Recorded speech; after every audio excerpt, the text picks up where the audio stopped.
The day I finally told my family what happened to me, I expected screaming, crying, maybe even someone punching a wall. Instead, I got a weird silence, like I'd just announced I was changing my hair color. So, a little background first. I'm the youngest of three from my dad's second marriage. We were this perfect, chaotic family portrait until my dad got sick. Cancer. It was this slow, horrible tide that just kept coming in. And right in the middle of that chaos, when I was 7, my half-brother, my dad's son from his first marriage, he was 26. He hurt me. He stole something from me that I didn't even have words for yet. But here's the thing about trauma when you're that young. You don't process it like an adult. You just file it away. You put it in a box in the back of your mind because the front of your mind is too busy watching your hero, your dad, disappear a little more each day. I remember the smell of the hospital more than anything. That weird, clean, sterile smell that somehow still feels dirty. And 3 months after my half-brother did what he did, my dad passed away. So that box in my head, it got taped shut, locked, and buried under a mountain of grief. For 15 years, I barely touched it. I know this is a heavy place to start, but if you're new to Anonymous Confessions, we share real, raw stories like this all the time. If you're ready to listen, hit that subscribe button and turn on notifications. You won't want to miss what happens next. I finally opened that box when I was 22. I don't know what triggered it. Maybe it was seeing a little girl at a park who looked just like me at that age. But the memories came flooding back, not like a movie, but like I was drowning in them. The weight of his hand on my shoulder, the specific cheap cologne he wore, the way the carpet felt rough against my cheek. I couldn't breathe. So I told my mom. I sat her down at her kitchen table, the same table where we'd had 1,000 cups of coffee. My hands were shaking so bad, I had to put my mug down, and I told her everything. I expected her to crumble, to rage, to do something. She just nodded. She said she believed me. She said it must have been hard, and then she said, "But honey, he had a really bad drug problem back then, and family is family. If you're not healed enough to be around him, well, that's on you." That's on you. Those 3 words hit me harder than the actual assault ever did. I thought maybe I was overreacting. Maybe they just needed time. So I tried to move on. I threw myself into being the perfect daughter, the perfect aunt. Years passed, and then came my niece's first birthday, my sister's daughter. I was so excited. I spent weeks looking for the perfect unicorn decorations. I ordered this amazing cake from a local bakery, rainbow inside, the whole 9 yards. I was at my sister's house a few days before the party helping her stuff goodie bags, and she gets this weird look on her face. "So," she says, not looking at me, "I just wanted to give you a heads up. I invited him to the party." She still wouldn't say his name. "I mean, he probably won't even come, but I didn't want to blindside you. If you're too uncomfortable to be around him, I'd totally understand if you had to leave." I just froze. My hands were full of these little plastic toys. I remember thinking, I bought the cake, I'm the one who decorated, and I'm the one who has to leave? I just thanked her for telling me, walked out to my car, and sat there for an hour crying. He never did show up, by the way, so to my sister, the problem was solved. She invited him, he didn't come, so what was the big deal? It was like she couldn't see that the act of inviting him was the wound itself. For years after that, it was this slow, agonizing war of attrition. Every holiday, every family gathering, it was the same unspoken question. Is he going to be here? And if he is, what am I supposed to do? My brother, my full brother, not the half-brother, he actually did cut contact with the guy. And for a while, I felt like I had an ally. Finally, someone who got it. Finally, someone who looked at that monster and chose me. It gave me hope. Then, a few months ago, it all boiled over. My sister and I got into this massive argument. I can't even remember what started it, but it ended with me finally saying what I'd been holding in for years.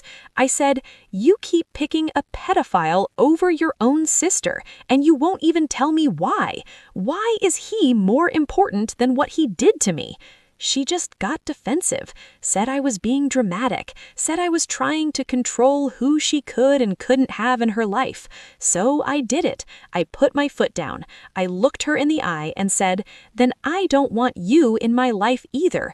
If you can't value me more than the man who sexually assaulted me, then we're done." And for a minute, it felt powerful. It felt like justice, but I should have known it was too good to be true. A few months later, I get a text from my mom. "Family meeting at my house, 7 p.m. Important." My heart sank. I walked in, and there they were. My mom, my brother, and my sister. They all looked so serious. My mom asked me to sit down. She took a deep breath and said, "Look, we need you to let this fight with your sister go. We need you to apologize." I just stared at her. Apologize for what? For being hurt that she invited my abuser to a party? My brother shifted in his seat. He wouldn't look at me. And then my mom said something that broke me in a way I didn't know was possible.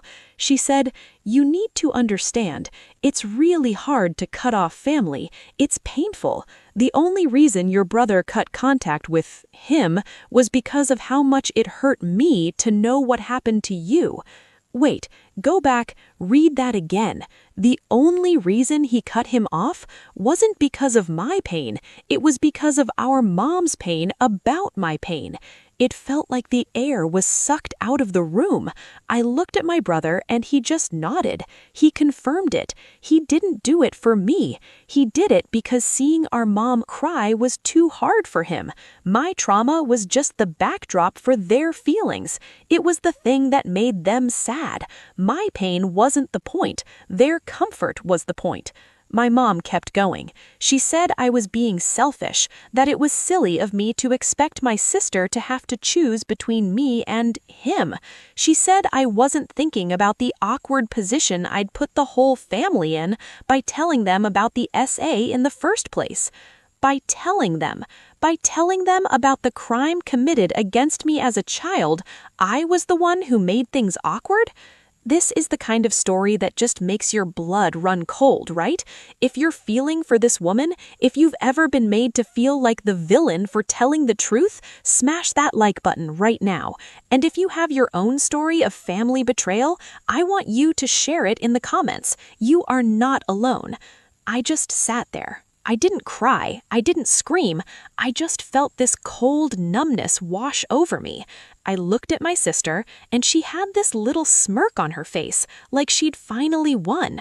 My brother looked relieved, like he'd gotten a weight off his chest, and my mom, she looked at me like I was a problem she needed to solve. So I asked them the same question I'm going to ask you. I said, "So you're telling me that expecting the people who claim to love me to pick my side against the man who sexually assaulted me as a child makes me the asshole?" The silence was deafening. My mom just said, "We're not saying that. We're saying you need to think about the family." And that's when I realized I didn't have a family anymore. I had a group of people who shared my DNA, but they weren't my family. My family wouldn't ask me to apologize for being assaulted. My family wouldn't tell me my pain was an inconvenience. So I did something I never thought I'd do. I stood up. I looked at each of them one last time. I looked at my brother, the one I thought was my ally, and I said, "I hope Mom's tears keep you warm at night." I looked at my sister and I said, "I hope he never finds a new little girl to be family with." And I looked at my mom and I just shook my head. I didn't have words for her. I walked out. I didn't slam the door. I just closed it quietly behind me, and I haven't spoken to them since. It's been 6 months. Sometimes late at night, I wonder if I'm the crazy one, if I'm the selfish one. They make you feel so small, so unreasonable for just wanting to be safe, for just wanting to be chosen, for once, just chosen over the monster. But then I remember the feeling of that carpet on my face. I remember the smell of his cologne, and I remember that the people who were supposed to protect me, the people I told, they handed me a pamphlet on family unity and told me to get over it. So I'm asking you, the people of Anonymous Confessions, was I wrong? Have you ever had to cut off your entire family just to save yourself? Let me know in the comments below. And if this story touched you, if it made you feel seen or angry or anything at all, please subscribe and share it, because everyone needs to know that sometimes the bravest thing you can do is walk away. So that's my story. That's the night I finally understood that love isn't always enough, and that family is just a word. And honestly, that's where it all ended.